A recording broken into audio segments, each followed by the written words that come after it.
So ayan guys, good day po sa ating lahat. Today's video is mag-align po tayo ng GSAT satellite dish sa bahay po ni Sir Emil Alcantara. Sir, shoutout po. Salamat po sa pag-imbita. Ayan guys, nagka-problema ko yung kanyang dish, wala po siyang makukuha ang channel. So ayan guys, check lang natin yung kanyang receiver kung ilan po yung kanyang signal quality at saka intensity. So, bali guys, yung kanyang signal intensity is nasa 40%, tapos yung kanyang signal quality is nasa 10%. So, sa gatong sitwasyon guys, is wala po siyang makukuha. A few moments later.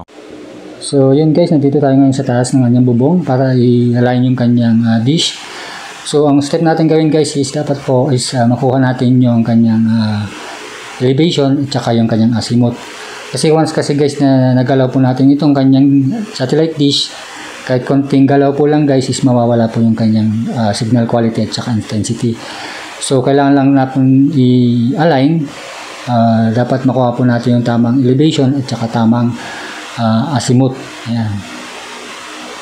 So for the meantime guys, i-align ko muna itong kanyang satellite dish. A few moments later. So ayan guys, na-align na natin yung kanyang dish. So ang kanyang intensity is nasa 88%. Tapos yung kanyang signal quality guys is nasa 65%. So medyo mababa pa siya. So kailangan pa natin siyang itataas para mas quality po yung kanyang channel at hindi po siya magga-graphics. So balikan ulit natin yung kanyang dish.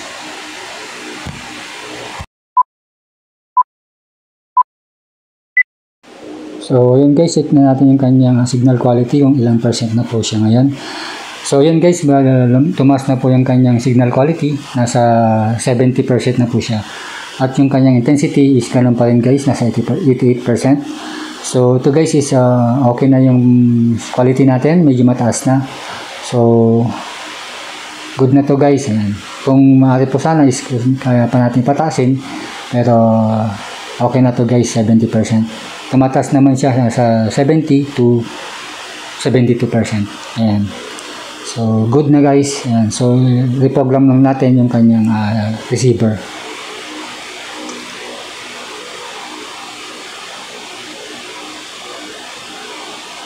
So, ayan. Okay na po yung mga program niya.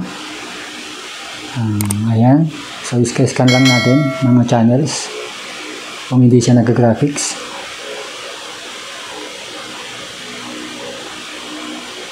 So yan, good naman siya guys. Kasi mataas na tayo na channel. So okay naman yung program. So yun guys, okay na po lahat. So guys, again, this is Jabon TV. Don't forget to subscribe, like, and share. At shoutout pala guys sa ating mga bagong subscribers, viewers. At guys, huwag po kalimutan po i-press po ating notification bell para updated po tayo sa ating susunod pang videos. And again, thank you po kay Boss Emil Alcantara sa pag-iimbita po sa atin.